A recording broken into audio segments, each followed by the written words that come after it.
So we were talking about Beast Wars as a podcast about two comedians rewatching the 1990s TV series Beast Wars Transformers. Although we are discussing a children's television show, the podcast itself is not intended for children.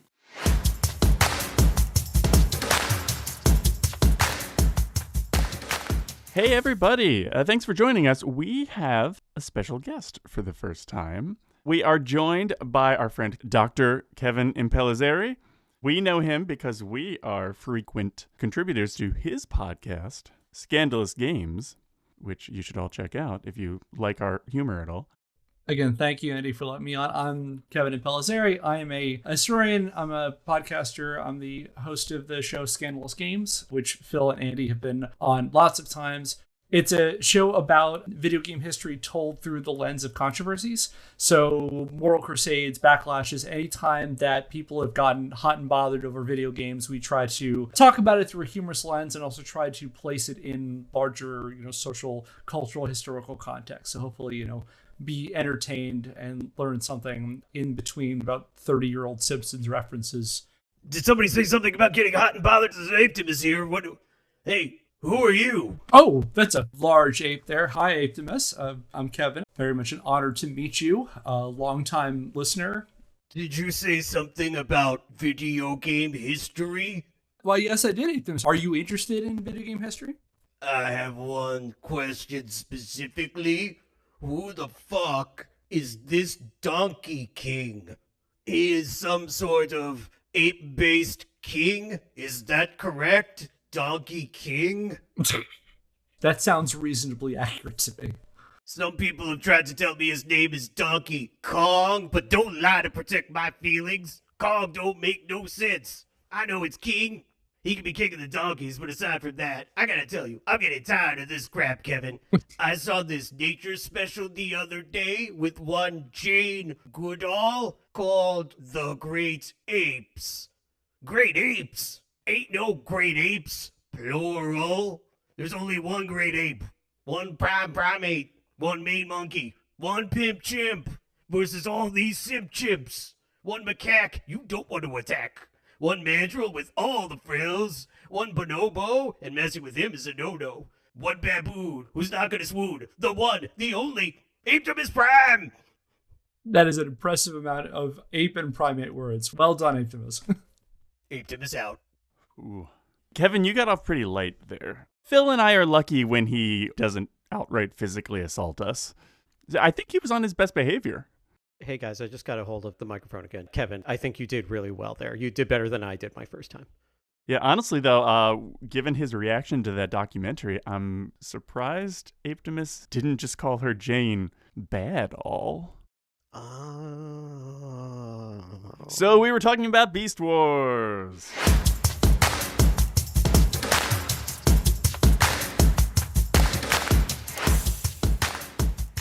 We were talking about Beast Wars. I'm Phil Thomas. I'm Andy Hunter, and once again, we are joined by our friend Kevin Impellizzeri. So Kevin, why was this episode specifically one that you were interested in guesting on? Again, really excited to be part of this today. If I were to go back to shows that were formative for me when I was a kid, Beast Wars had to be it. I always liked Possession because I remember as a very, very little kid watching a little bit of the original Generation 1 Transformers, but again, connecting more with Beast Wars. And I always love the fact that it is really the first episode that you see of this show where it really makes direct connections between Beast Wars and the original Transformers series. Now we have a specific link to a very notable character from the original series. And also, this was kind of the first references I saw to the Transformers movie, which plays a really big part of the plot in this. And so this helped me create a better connection to the original series and eventually going back and watching that. I love the way Starscream is depicted in this. There's just really dope one-liners in here. It's just a fun episode. It is. Yeah. I'm kind of similar to you in that I have memories of liking the G1 Transformers, but not actually any specific memories of watching it or anything. I just liked the idea of each toy is really two toys because it's a robot and a car or a jet or whatever. I think even when I first saw this episode, I had seen the original Transformers movie, but didn't have strong memories of it. And so it's at some point after this episode that I then rewatched the movie once or twice and have clearer memories of it now. And also in preparation for this episode, I then watched 2 episodes of the series which take place after the movie, Starscream's Ghost and Ghost in the Machine, which both feature the post-death Starscream, his ghost possessing some characters, which is depicted kind of differently there than it was here, but we can get into that. Anyway, we are discussing today Season 1, Episode 21, Possession. The ghost of Starscream possesses Waspinator and does usual Starscream stuff. It was written by Ian Weir, who also wrote the episode Dark Designs, the one where they turned Rhinox into a Predacon, and directed by Owen Hurley. We start with seeing a spark floating through space. Then we cut to the Axelon, which is being hit with lightning, and the shield is badly damaged. They're not sure if they can take another hit. And it made me think, wow, if these shields can't withstand lightning, no wonder the Predacons took out Sentinel so easily a few episodes ago in Call of the Wild. Yeah, I'm starting to feel like the Axelon is a Fabergé egg of some kind. It is a very ramshackle, although all that being said, I guess skipping that, even when they're always kind of like jerry-rigging things back together, they have an impressive amount of armaments that they eventually have to store. Yeah, so when Rhinox says the next hit could be really bad for us, Optimus says we need to store our spare weapons and ammo in the hold beneath the armored flooring. And when I first heard that, I thought, oh, I guess that's where they stashed the ballistic shields that they used once and then never again. What I think is funny is that if the Predacons tried to do that, all of the armaments would immediately blow up because below the floor is lava. Is lava, yes. Later on, when we see them putting their weapons beneath the floor, we see Rhinox hefting a crate of missiles that are like, each missile is as big as Optimus's arms. And I'm like, what the hell have they been saving these for? Like, I don't remember ever seeing them shoot off these enormous missiles. Well, maybe that's why they have to store them. They don't actually have a cannon for them. Like, somebody just dragged them on. They left that back at Cybertron. Dewey forgot something.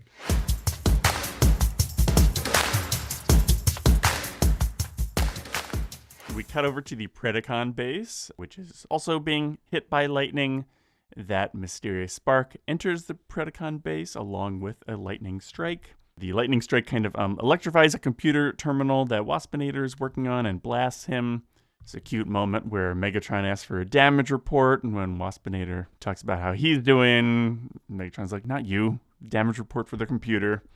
Which is a funny contrast in a little bit that I'll get to. While Waspinator is trying to get that terminal to work, the spark speaks to him and enters his body and takes it over, and we learn that it is the Spark of Starscream, Megatron's treacherous second-in-command from the Generation 1 Transformers cartoon. In this episode, he is voiced by Doug Parker, who also voices Terrorsaur. Christopher Collins, the original voice actor of Starscream, had passed away in 1994. Also the voice of Cobra Commander, too. Oh, that makes a lot of sense. Oh, yeah. I also had one thought. I kind of wondered why Starscream didn't possess Terrorsaur, because Terrorsaur is very much like the comp for Starscream. He's a flyer. Sometimes he tries to be the second in command and overthrow Megatron. So I think that's actually precisely why they didn't have him possess Terrorsaur, because you might not be able to tell the difference between their voices. Like, Terrorsaur would walk up to people, it's like, I'm Starscream. It's like, you sound exactly the same as you did before. Yeah, that kind of highlights an issue with this. I can tell that Doug Parker is slightly modulating. Like, the Starscream voice that he does in this episode is more screechy than the Terrorsaur voice he does in this episode. Although I think in other episodes, his Terrorsaur does approach the Starscream voice that he does in this episode. Yeah. And also they're doing a little bit of a vocal effect on the Starscream as well. But yeah, I think it highlights the issue that this show already basically has a Starscream, and inserting Starscream into this dynamic doesn't change a whole lot. I mean, because in this episode, they sort of ignore that Pterosaur already basically has Starscream's exact personality. Like, Pterosaur's not doing anything treacherous. It might have been a little bit too on the nose, or I guess on the beak, if it had been Pterosaur being possessed by Starscream. I think one thing I like about the performance is, like, he is so over the top as Starscream. He is screaming all of the time. There's no point where he's not at 11.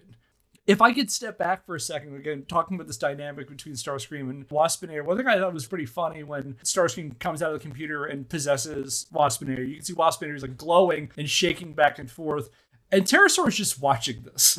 There's like a moment where Pterosaur just kind of turns and looks at him, just kind of goes, I guess he's okay.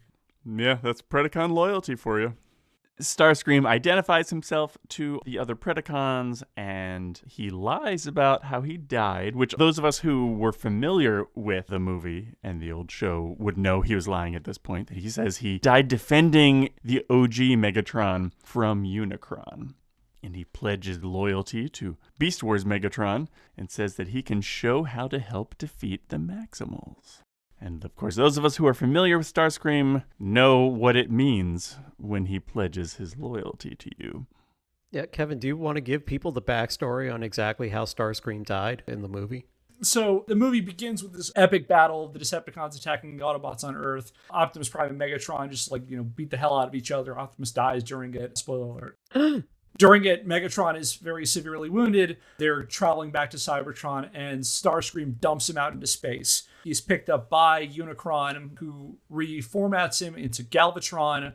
Galvatron flies back to Cybertron. He comes in on Starscream having this incredibly gaudy coronation honoring him as the head of the Decepticons. And as he gets a crown put on him, Galvatron turns into his cannon mode, shoots him, and turns him to dust. With a great line, "Coronation Starscream, this is bad comedy." A little bit of revisionism on Starscream's part about how he met his end. I have one other question. Maybe we should save this for when we're talking about after the episode. But we know at this point, having watched the entire series, that the Maximals and Predacons are back in time on prehistoric Earth. But Starscream was killed later. So how did his soul travel back in time? Or is soul now like trans-temporal? It exists in all places at once?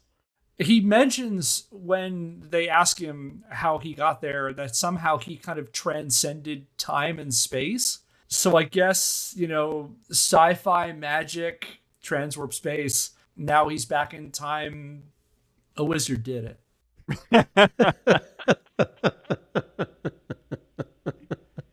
It was the will of Primus. Yeah, the episode doesn't really spell it out. We can come up with our own reasoning for it. But yeah, I had that same question too, Phil, because in my memory, I was conflating this with various times we've seen probes or whatever come from the Maximals and Predacons present, where we see that ripple in space and then a little portal appears and something comes out. That's what I had remembered happening, but I don't think that is what happens in this episode, so I guess we just assume that as a free-floating spark, he's not bound by linear time the way the rest of us are. Also, a wizard did it is good enough for me there, too.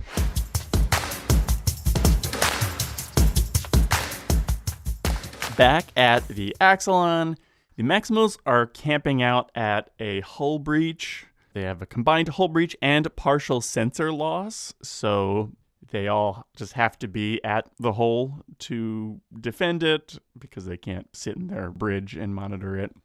Cheetor sees one of Scorponok's cyber bees spying on them and he shoots at it. We see him take 5 shots and then it's cut to the next scene where we see Cheetor reporting the cyber bee. So let's take bets, gang. Do we think one of those first 5 shots hit it, or do we think it was the Cheetor special of like the 30th shot finally connected? Okay, here's what I think. He shot at it. He missed every time, but since it was created by Scorponok, the whole thing just kind of blew up and combusted on its own. Yeah, I think that is the most likely. Oh, also in that scene where Cheetor is reporting to Optimus, Optimus and Rhinox are in the Axelon computer core room, which still has that energy moat around the computer core that we had seen in A Better Mousetrap. And I think in that episode, Phil, you and I wondered, is there always a deadly energy moat around the computer core? Or is that just because Sentinel was going bonkers at the time? And I guess even when Sentinel is down entirely, there's still a deadly energy moat around the computer core for some reason. Why can't they put a deadly energy moat around the base? What, you think deadly energy moats grow on trees? It'd be convenient if they grew on the Axelon. Back at the Predacon base, Starscream is outlining his plan. He's like, hey, there's this hole in the maximal base. That's the best place to attack. Megatron's like, well, yeah, they'll be expecting that. And Starscream's like, yes, exactly. And compared to Megatron's previous complete giving no fucks about Waspinator, it was very funny seeing him be slightly diplomatic to Starscream. He was like, perhaps the centuries of weightlessness have taken a toll on your neurological circuitry. And then, of course, Starscream says, well, yes, what we're going to do is attack from the other side because we know all the Maximals are going to be at that hole. But yeah, why do you guys think Megatron didn't just immediately, hit him or insult him the way he normally would? He's got a guest in town, you know. He's being polite for company. He's not revealing the dynamic, I guess, until he gets a little bit more comfortable with the crew. Yeah, he doesn't want to look bad for somebody who might be his equal, was somewhere along the lines of how I was thinking. The thought I had at this moment was, so they're all just going to let somebody possess Waspinator? They're all just there having a conversation with him. It's like, oh, you're possessing him? Yeah, that's fine. So, somewhere in the Get Out movie mode, Waspinator is shoved back in his mind, watching all of this happen. It's just, they're all going to let this happen. I will get my revenge on you. All right. Listeners, if any of you are a great artist or have a really great Waspinator toy, I would love to see you recreate that scene from Get Out with Waspinator strapped to that cushy chair, a close-up on him as a single tear is coming out of one of his bug eyes. Now you're in the sunken place! Yeah, Starscream tinkling that spoon in the teacup. Then you walk up to him at the party. Get out. Wait, what did you say to me? Get out. You just see the slight bit of energon coming out the side of his nose.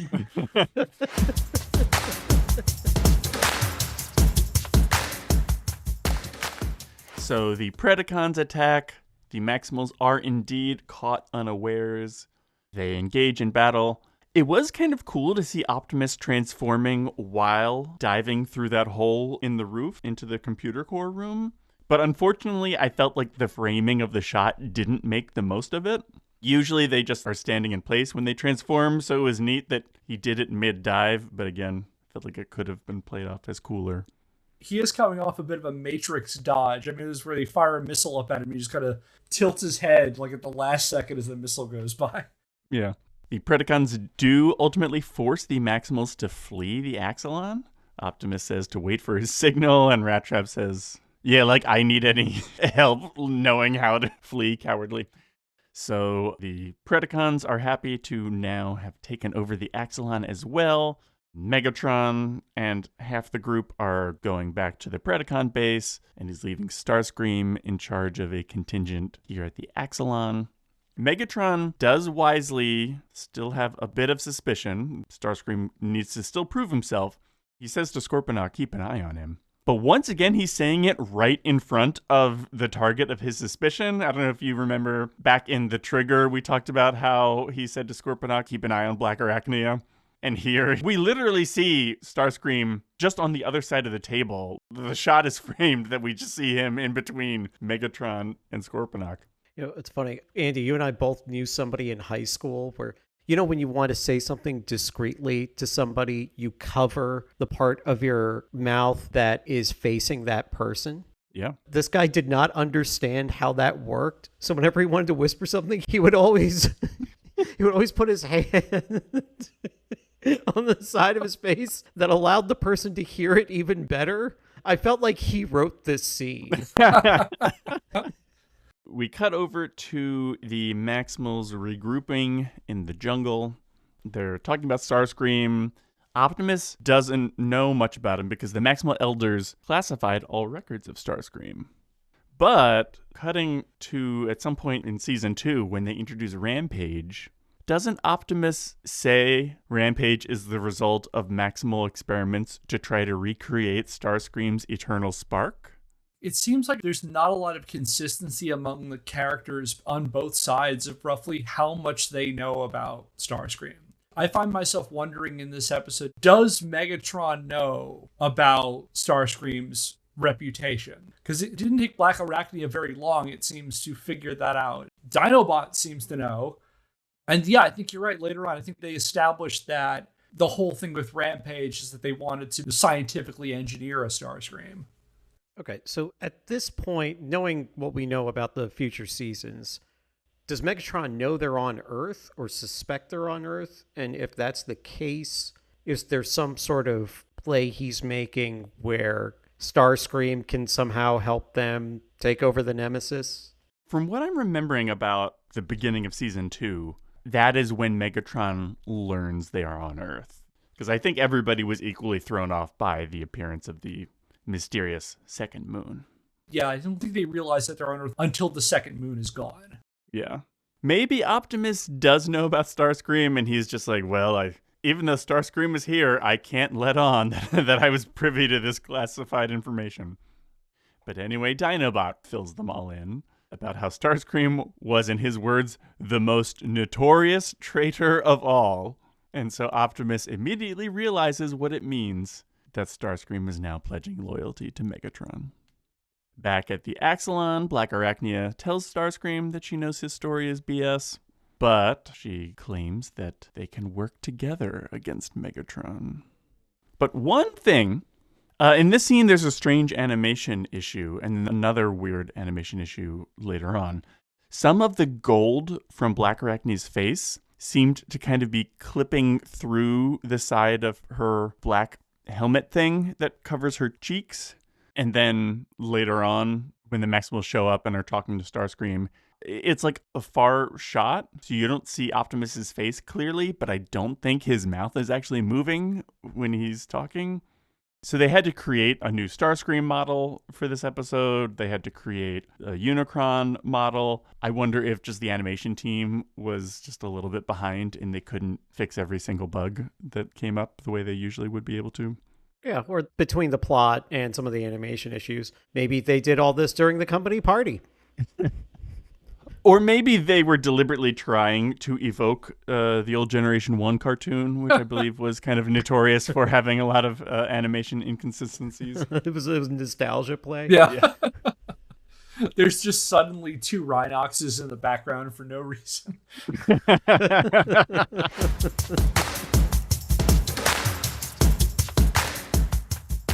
So the Maximals show up. They say that they're surrendering because Dinobot is still injured and supposedly needs the CR chamber. Tigatron is with them now. We had previously seen Airazor spotting the kerfuffle at the Axelon and then telling Tigatron. So I was assuming that since they weren't at that fight, Starscream doesn't know about them and they were going to strategically show up at some point to surprise him.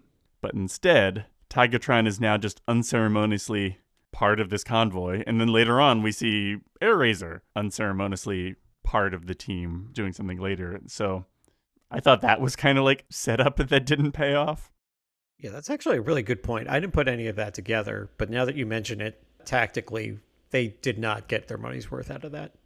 Starscream does allow them to put Dinobot in the CR chamber, although I guess while he's in the CR chamber, he's functionally captured. And then he also captures Optimus by just tying him up with some metal bars.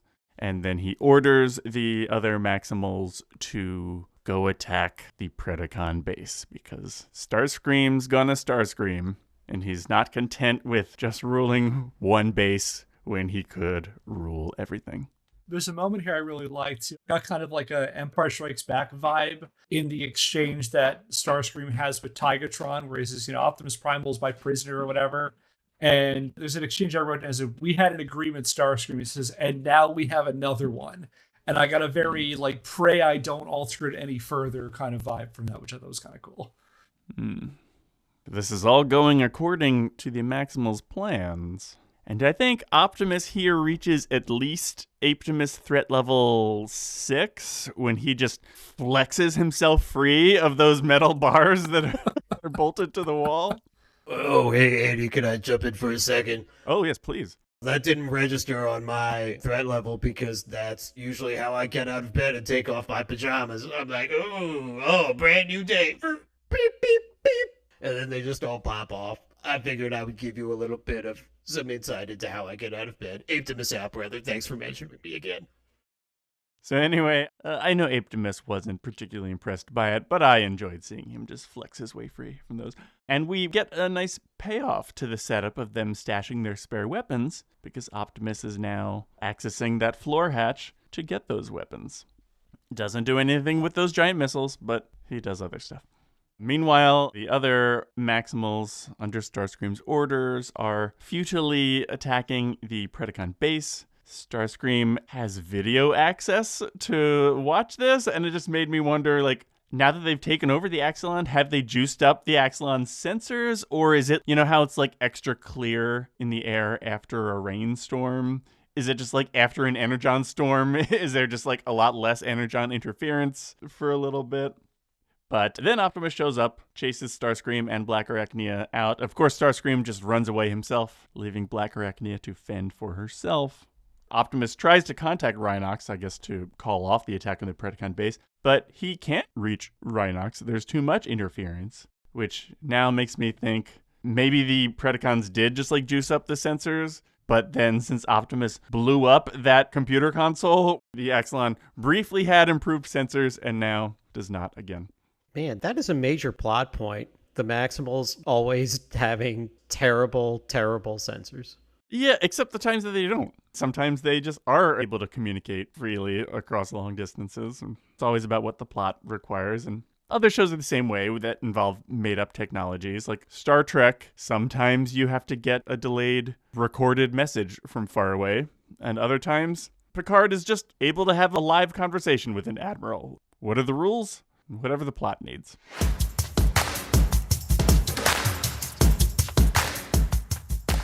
So Starscream now shows up because he sees the Maximals kind of falling back because their assault on the Predacon base is doing no good. And then Optimus says, "We're done taking your orders." And Rhinox says, "It's trampling time." And he cocks his gun to shoot at Starscream. And I had two thoughts. One, I think that's clearly either an homage or a ripoff of the Thing from the Fantastic Four's catchphrase, "It's clobberin' time." But two, he's cocking his gun as opposed to prepping a rhino charge. So it would be like if the Thing said, "It's clobberin' time," and then cocked a gun instead of punching someone, you know? I think that would have made the Fantastic Four a little more interesting. No, the Thing's signature move, a gun. So Optimus is fighting Starscream, and Black Arachnia has now shown up. Somehow, even though Starscream left first, he and Optimus get there at the same time. But also Black Arachnia, who wasn't flying, she shoots some nearby Energon to blow up Starscream, which there's a massive explosion, but it seems like all, I guess, that happens is Waspinator's head got knocked off of his otherwise completely intact body. Or unless we're just meant to think that later on they've put all of the rest of Waspinator back together before they're putting his head on, perhaps. But it leads to the Waspinator line, which is a classic, at least to me. "Waspinator has a headache in his whole body." You deliver that very well. You do. Oh, thank you. If we're talking about great lines, there's a bunch of really great lines that I like in this part of it. The exchange between Black Arachnia and Starscream, we get into this great back and forth. "You betrayed me. I've studied with the master" is a baller line. Oh, yeah. As well as, and I think my favorite line of this episode is, "Are all of your dreams in Technicolor?" Yeah, that line stuck out to me too. That was interesting. I actually had to think about that for a minute. So, like, what do you think that meant specifically? I took kind of like a rose-tinted glasses kind of view. I remember hearing this years ago, like there's like a double meaning where it's like, I don't know if the original movie was in Technicolor, but like it's a movie reference. So I wonder if it's like, are all of your dreams like the movies? And, you know, he was killed in Transformers the movie. That might be a stretch, but that's kind of what I took from it. Oh, that's interesting. Well, anyway, in addition to either completely destroying Waspinator or just knocking his head off his body, that explosion expelled Starscream. Black Arachnia explains to Megatron that she was just pretending to work with Starscream in order to ascertain his true goals, but Megatron indicates continued suspicion of her. Meanwhile, the Maximals are putting the Axelon back in order, and they somehow also know that Starscream was expelled from Waspinator's body. And off in space, Starscream's now disembodied again Spark vows revenge. The very "I'll get you next time" gadget kind of ending. Yeah.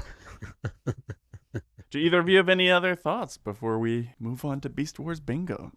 I'll just say it again. Like I said, this is one of my favorite episodes of the series. I love the little callbacks to the movie. Again, there are some really fun lines in this. It's cool to see the callbacks to the original Transformers series that they would expand further on as the series went on. Yeah. Shall we play some Beast Wars Bingo? This time with a special guest. So, Andy, when we play these games, I'm going to let Kevin go first because he's the guest. Yeah. As far as Beast Wars Bingo moments, Bullet Train, I logged Rat Trap and Cheetor running from that stream of Gatling gun fire when they were trying to sneak into the Predacon base and had to run back, and Rhinox covered them. Hanging precariously, I did not have any moments. There was a deadly energy moat right there, too, and nobody fell into it at any point. That was really annoying. There were a bunch of great opportunities, and it just didn't. That was such a tease. Yeah, there was a blown up hole in the top of the ship where they're fighting them. You think someone would have fallen off that or, hung somewhere. Yeah, that's a good point. This was an episode rife with those opportunities. So anyway, Animal looking to the sky, Cheetor at the end looking to space, saying twinkle, twinkle, little Starscream. Optimus body horror moment. There were none, although there was a Waspinator body horror moment, him being possessed. Inconsistent weapon power. There were lots of inconsistencies. Feel free to pick one at your leisure. Stolen catchphrase. Optimus Primal steals a catchphrase from Arnold Schwarzenegger in the movie Terminator 2. When he says, "Hasta la vista, Starscream," I enjoyed very much. And prematurely declaring a character dead, I guess we prematurely, in 1986, declared Starscream to be dead. I do not have any Fiancé Corner notes. And now we can get to the moment everybody's been waiting for. Maximize versus Terrorize. Kevin and then Andy. How many times do you think Maximize was said? I know there's a really cool scene where Dinobot burst out of the CR chamber yelling Maximize. But how many times? I'm going to hedge my bets and say it was said 3 times. I do remember the scene you're talking about, Kevin. And I know there are at least 2 times where I noticed Optimus again, and I pointed this out once before. He didn't say Optimus Primal Maximize. He said Optimus Maximize, which always stands out to me as unusual.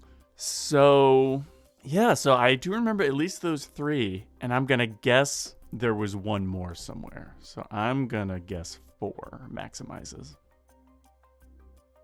Okay, well, Kevin gets it. Hey! It was 3. Yeah, well done, Kevin. It was Optimus during the first attack on the Axelon. It is Optimus when he shows up in the control room looking to go Apetimus. And as both of you noted, Dinobot when he bursts out of the CR chamber also looking to go Apetimus. Cool. So, well done. Beginner's luck. Used up all my luck on that one. You did correctly call some of the moments, though, Andy, so good job. Now, how many times was Terrorize said? I'm trying to think if any of the Predacons were in beast mode in this episode. And I don't know if they were. I'll say once. I'll say it was one time. Ooh, yeah, that's a good point. Because I definitely noticed, I don't think Starscream at any point was ever shown to be in Wasp mode. think we just see him in Waspinator's robot mode the whole time. I think you're right, Kevin. I'm also going to say 0. I said 1, but took a guess at 1. Oh, you said 1. Yeah. Then no, I think you're wrong, and I'm going to say 0. Andy gets it. Whoa. I watched the episode a couple of times. I could not identify a single time terrorize was said. And that's it. That's all I've got. Okay.